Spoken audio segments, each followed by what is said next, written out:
many parents do we have in the room here? All right, how many former children do we have in the room here? Okay, good. That's all of us then. All right? Question.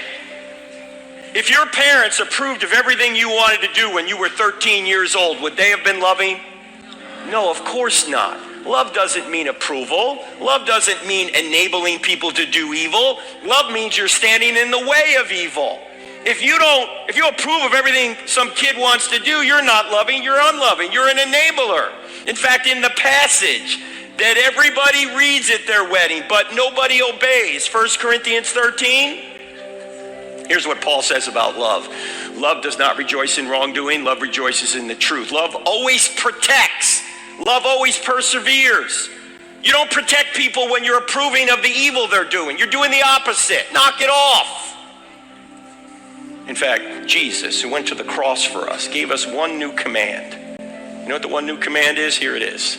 He says, a new commandment I give you, love one another. As I have loved you, so you must love one another. How did he love us? He sacrificed himself for us. So what is love for us? It means sacrifice. It doesn't mean approval. Do you know, when we fail to say what we know to be true because we don't want to hurt anybody's feelings, we're not really loving people. We're enabling them to do evil. And a lot of times we won't tell them the truth because we don't want them mad at us. And you know why we do that? Because we want to take the easy way. We will sacrifice them for our benefit rather than sacrificing ourselves for their benefit. That's what love is, to sacrifice yourself for the benefit of others. So you need to tell people what the truth is in as tactful a way as possible. Here's one way you could do it. You might say to somebody you love who, say, is wanting to approve of, say, aberrant sexual practices. They're all over now.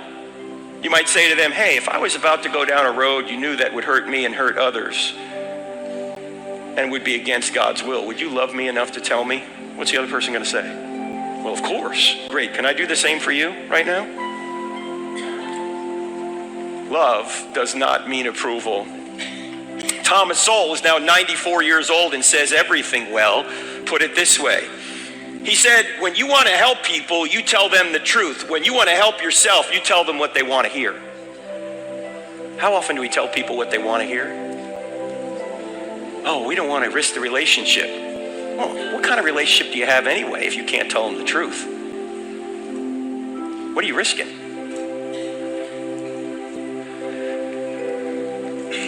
And by the way, Jesus wasn't always nice. Jesus told people the truth.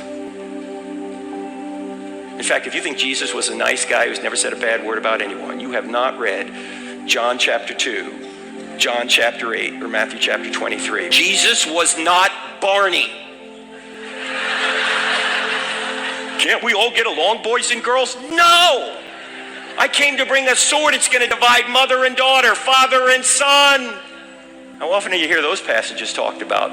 But most of you in this room know those passages are true. Why? Because you're divided in your own family over Jesus. Guess what you ought to be? You ought to be following Jesus and not the world. Jesus did not come to bring unity, not with the world. He came to bring unity in the church, but not the world.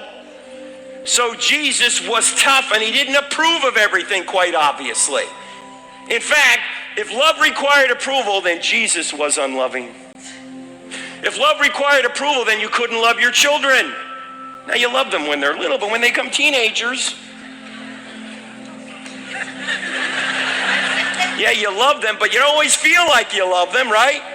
You probably never thought of abandonment, but you thought of murder several times. If love required approval, you couldn't love your spouse.